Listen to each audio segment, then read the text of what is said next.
तुमच्या लक्षात येत नाहीये पण ऍक्च्युअली माझा आहे. नंबर 2, तो जर वारंवार 5 मिनिट पप्पा 5 मिनिट आई म्हणत असेल, it's a red flag. Number 3, उशिरा झोपून सकाळी टायर्ड उठत असेल, इट्स अ रेड फ्लॅग.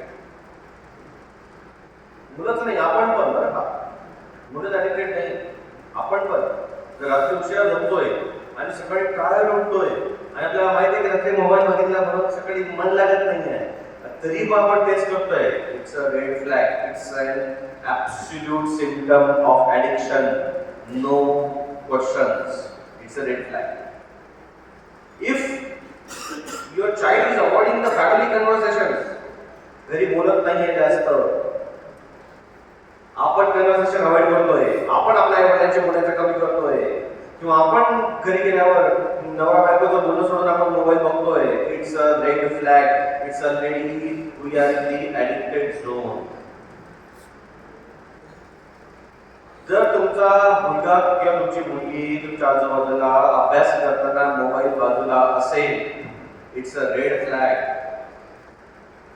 बाजूला मोबाईल घेऊन अभ्यास करत असतील, नाही मोबाईल हात लावत नाही पण मी बाजूला ठेवलाय, इट्स अ रेड फ्लॅग. स्मोकर्सला आपण आम्ही तेच सांगतो, स्मोकर्सला काय होतं माहिती का, स्मोकर्स म्हणतात मला सोडायचं यार, मला आता गेला घ्यायचं नाही सर, काय करू, काय असं कर आणि महत्वाचा बरोबर आहे. पण तुझ्या आजूबाजूच्या 1 किलोमीटर परिसरात स्मोकिंगचा तो बॉक्स असायला नको. स्मोकर्स काय